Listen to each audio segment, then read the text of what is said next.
Josh Fenton, CEO and co-founder. A lot of news breaking. The City of Providence just selected the design to redo the old Henderson Bridge. That's the bridge stuck upwards between Providence and East Providence. It's been stuck since I was a kid, so that's been a while. And the city just announced that, and we've got a story on that. Also, take a look at kind of a wildly interesting battle that's going on between the mother of a kindergarten student down in South Kingstown and the school committee down there. She's asking for a ton of public documents, and they're pushing back, actually considering suing her for asking for those documents. There's going to be much, much more on that. That story is turning into a national story, but Go Local had it first. Take a look at the battle down there in South Kingstown. Now, let's go to one of my favorite parts of the week, the Mott and Chase visit. Kim Marion, this is her third visit this year. And in Saturday Night Live land, that gets you one of those special jackets like Tom Hanks and Candice Bergen and all those sort of famous people. Kim, thanks so much for joining us. Great to be with you, Josh. I almost wore a velvet jacket because I knew now I wish I had gone for it, but yeah, great to be here. Thank you. Next time. We've got a couple of things to talk about. Let's start with the big story. The big story is, listen, there's a lot of people looking to buy a house. They're looking to buy because they've outgrown their house, or they want that next step up, or they've had children, or the pandemic's winding down and they are ready to move. And they keep bidding and bidding on homes and cannot win a bid. Talk about what's going on there, and then you've got some great suggestions on what they should do.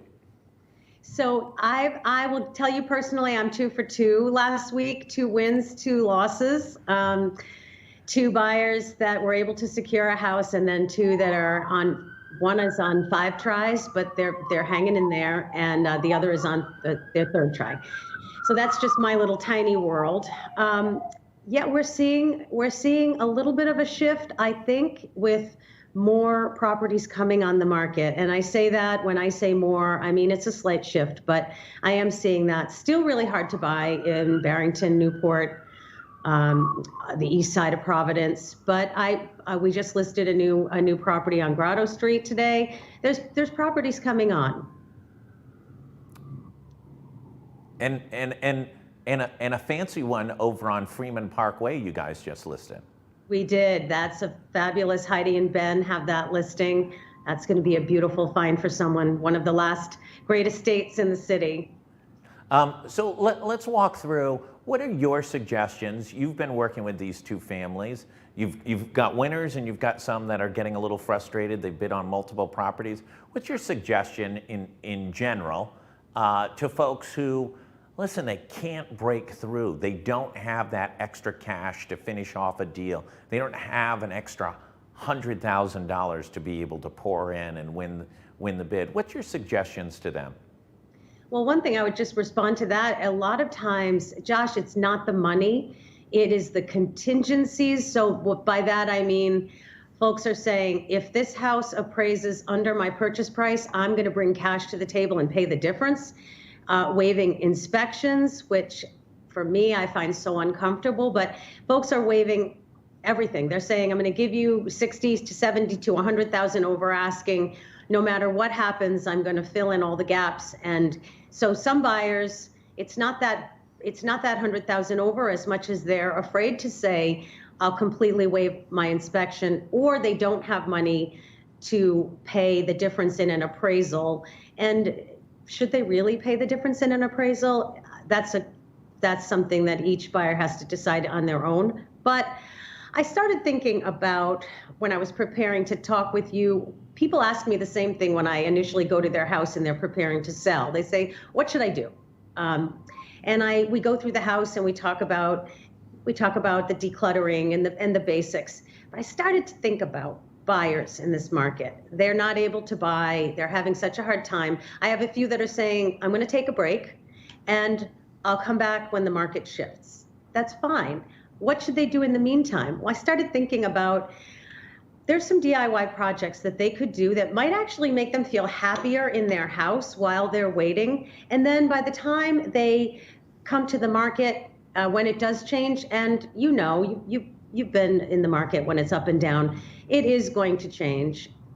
Don't know when, but it is going to change. There's a cap on prices and there's a cap on this incredible seller's market. When these buyers are ready, maybe it's next fall, maybe it's next spring, they'll have a house that's ready to go and they'll end up getting more money because it will be more of a buyer's market. So I was going to discuss today a couple of tips for getting the house ready. So maybe you can love it a little more while you're in it right now, and then get more for it when you're ready to sell. Great. Let's hear them. So number one is, a couple of these are a little bit basic, but they make a huge difference. So I'm going to say them anyway. Number one is do some gardening, cut your beds and put in mulch. It doesn't have to be $1,000. It can literally be $100. But when you pull up to the house, the depth of the mulch sets off the grass and people see curb appeal. So I'm coming up your front walk and I would love to see a front door that is not peeling or scraped or damaged looking. So the mulch, the front door, cut the grass, and we're already giving people the impression that your house is well maintained, which is super important. When we come in, people always say kitchens and bathrooms make you money because kitchens and bathrooms make you money. So you don't have to completely pull out a kitchen, but my husband just did the greatest thing in my kitchen. He put in soft close hinges so that when I run through the kitchen cooking fast and I shut the door, it doesn't slam anymore. I think it cost him $100 or $150. And now my cabinets slow close. They aren't fancy cabinets, but they behave like fancy cabinets. Painting. So let me just ask you about kitchens and bathrooms. You know, Yeah. you look at redoing a kitchen, it's significant investment. A bathroom, significant investment. Let me add the curveball. Trying to get somebody to do it is not easy. Right. These are sort of, my concept here is you can do these things yourself, save a lot of money, but make a really big impact. So if you have cabinets and they're in pretty nice shape, but they're just boring and an old, you know, maybe they're an 80s cabinet, maybe they're older, you can sand them and use, it has to be the right kind of paint, and paint them a beautiful gray or a beautiful white with a sheen and change the knobs. And for, you know, $400 or $500, the kitchen looks substantially different. When you go into flips, sometimes they reface them, sometimes they just paint them and put new knobs on. Be your own flipper, you know, be your own flipper. And if you can put in a stone or a stone-like countertop, that's great. But just upgrading the knobs, the hinges, and maybe paint on the cabinets can get you $3,000 or $4,000 back. Kim, talk about, are you talking about those bathrooms that have the pull chain flushers? Or Way back on me, looking at all these East Side houses. You're stuck, that's a whole different thing. But you know what? That makes me think of another tip that goes with the bathroom. It's pretty inexpensive to change out a vanity, but if you have an avocado, a pink, that lovely 50s blue bathroom, you can reglaze the bathroom, and they'll come in and they'll clean it all up. This is something you could do yourself, but I don't actually suggest that because you need safety equipment. You don't want to breathe in any fumes, but for $1,500, $1,800, they will clean out the tub, the shower enclosure, the tile, and they can epoxy it white or any color, a nice neutral color. It looks like brand new. It's actually amazing, and it can last up to 10 years. With gentle use, maybe more. So for such a small investment, you can have what looks like a brand new bathroom. It's not going to rival a walk-in shower. You know, you can't pretend you spent $50 in a bathroom, but your $1,500 or $1,800 can look like $35,000 to $5,000 to a buyer who can come in and say, "Oh, this bathroom's cute. I can live in this bathroom for 5 years," or maybe never update it more substantially than what's been done. So there's no excuse for somebody to have an avocado bathroom anymore. It's coming back. I swear to you, it's coming back. Sure. The pink, maybe. I think the pink is kind of cute. Yeah. What's old is new. Talk about You've talked about the exterior, you've talked about kitchen and bath. What else makes a difference, both for your own mental health of staying in the house longer than you anticipated, but also you're going to get those dollars back? Right. This is a big one, and people are going to scream, but if you can change the popcorn ceilings, that makes an enormous difference. It's a big project.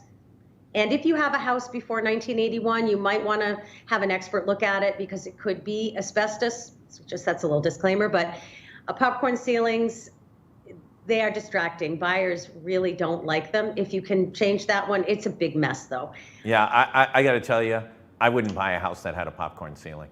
That is an X mark if they are, especially, if they're in the basement playroom, okay, maybe. But if they're in the dining room, living room, bedrooms, forget it. Right. It was a cheap way to finish ceilings back in the day, and it's a big project. It's messy, but it is worth the money. I would say hire a professional for that one. Lights and switch plates can make a huge difference. If you go through your house and you start looking at things that don't look clean and fresh, a lot of times cracked or dirty switch plates for your lights, if you replace those, very small investment, but it can look beautiful. It makes a big difference. And new lighting, it doesn't have to be $500,000, $800,000 chandeliers. It can just be small changes. They freshen a space up a lot. Pressure wash your exterior. But you said something, and now I can't get away from it, and I have to back up a little. You said, how can a person who's staying in their house, they really wish they could move, but it's not working for them, how can they enjoy the house a little more? I would say figure out an outdoor space that you can enjoy, that you haven't taken advantage of yet. And again, I got to mention my husband, who's amazing.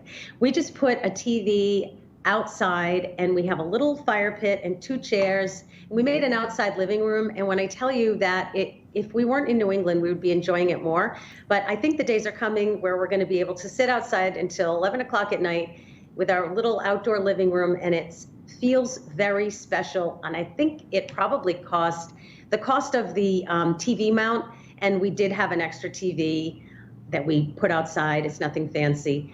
And that space is so much fun. It's a little thing, but it made a big difference, and we really enjoy it. So something like that could really enhance staying in your house longer than you want to. You get to sit outside, have a little fire pit. I'm sure everybody has a spot, a hanging chair just under the right tree where you could read a book. Small things, but when you take the time to appreciate them, it makes a big difference. That's great. What else? I think in any situation like that, you're going to leave at some point, so you want to make sure you're getting a return on investment. What are the things not to do? Yeah, don't spend 50 grand on your bathroom. You won't get it back.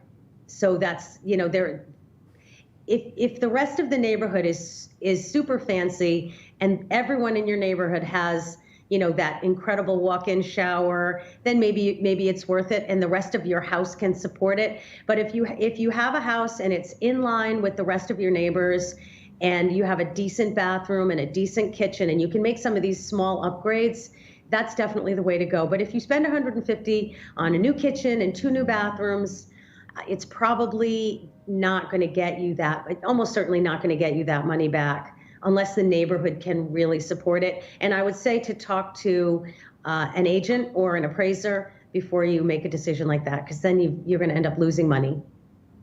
And you opened the show by talking about you have one family you're working with that's bid 5 times, another that's bid 3 times. They haven't been able to punch through. If for that's daunting, right? For anyone who's thinking about going into the market to try and purchase a home, that's a scary thought. All the houses that they had to visit, all the paperwork, all the bidding, et cetera, et cetera. I think folks, are they ready to go? Are those families ready to go? And how can families get better ready to enter the market to be a buyer? My folks are ready to go. I prepped them. It's unfortunate, not having that and not even feeling it's for me to advise them to pay the difference in an appraisal. I feel like that's really been the sticking point for this particular client that I'm referring to. They feel uncomfortable saying we're paying so much over what market value is, and then we're going to put extra cash in to cover an appraisal that says the house actually isn't worth what we're paying. I mean, that's a tough place to be. Being ready to go is knowing what you want, where you want to be, having your pre-approval with a great local lender. We did talk about this once. I can't, again, stress it enough. Knowing where you want to be financially, and not just buying because you want to and you're going to throw every penny you have into it and then maybe regretting it later. If you're going to stay in a house 20 years, a little bit of an overpayment now isn't going to hurt you. But if you're going to leave in 3, 4, 5 years, you should probably wait and talk to a financial advisor about what it looks like, or even a mortgage person, what it looks like to buy today and really overextend yourself, or what it looks like to wait till next year or 18 months maybe, and then see what the long-term plan is. But if you're not going to move, if you're not going to stay a long time, I definitely would say to hold, because you're going to pay more than you're going to get back when the market shifts. You know it's going to shift. We've seen it so many times. Yeah, listen, what goes up must come down at least a little bit. I mean, even in the most valuable areas of the state. Let me ask you this. You say supply's up a little bit. Are you seeing any pronounced changes in what the market conditions? I mean, we've almost become used to 30 people showing up at an open house, 10 or 15 of them making bids, all the bids over asking price. Are we still at that point, or is that cooled down just a tad? We're still at that point. I went to an open house with clients on 2 days ago, and there were 20 people in line before the open house started, and she had 2 days of that. They were the last two offers. We almost got it.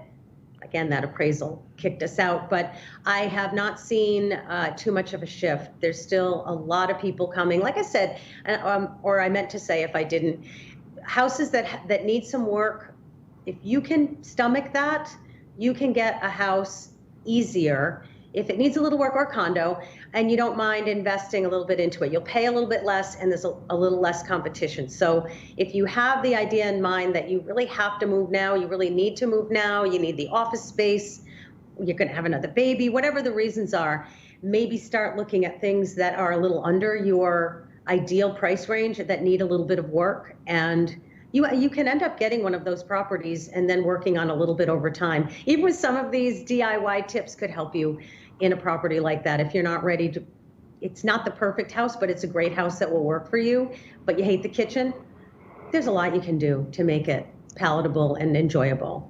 Yeah, listen, I look at a lot of real estate. There are some houses that need anything from a little tender loving care to a lot of work. And that's where the bargains seem to be. Most people want turnkey, right? We're in a pandemic, we're at the end of a pandemic. They want to be able to pick up and move and unpack their boxes and put it in the closet. Right. But if you've got the stomach and you have, especially if you have the experience of going through a project like that, that seems to be where the bargains are. That's where the unique properties are that maybe just by, especially if you have good contractors that you've worked with in the past that are dependable, that's where you can make some real money in this market. You bring up a great point, especially if you know someone that will work for you, because as you know, if anybody has priced out a job, a contracting job, very hard to get someone to come. And we are at just about 50% increase in building costs right now. So DIY, baby, DIY. That is what I'm suggesting. If you can hang in there and wait a little bit, it will all shift, and then folks will be looking for work, and they can come in and update your kitchen. But in the interim, you do have a lot of really fun projects you could take on yourself that you will increase the joy that you have spending in the house that you're in right now. But also if you pick a house that's a little bit of a DIY or needs some work, it'll be a fun project until prices go back down. Yeah, lumber's up in the last year 200%. Steel is up over 100%. Steel is flattened out. Lumber is still going up. So On the average single-family home in the United States from the National Builders Association, it's about a $24,000 increase in the cost of building a house just in lumber cost alone. So no shortage there. Listen, Kim, Marion, thank you so much. I feel like a brush with fame 3 times having you on, and look forward to chatting more with you. Thank you so much, Josh. It's so fun to come on and talk with you. I really appreciate it. Listen, for everybody, stay tuned. There is a lot going on in Rhode Island today on the news front. If you haven't seen it, big bills passed yesterday in the Rhode Island General Assembly. Just a slew of things happening both in Providence and across the state. Again, big story coming out of South Kingstown relative to the mother of a kindergarten requesting documents and the town threatening to potentially sue her because she requested so many documents. That story is going national, and also we'll have more updates this afternoon on a couple of major issues, so stay tuned on that. Thanks everybody, stay safe. If you haven't gotten vaccinated, go do it. It's super easy. You'll feel better, you'll be healthier, and you'll be protecting your family and friends. Thanks everyone.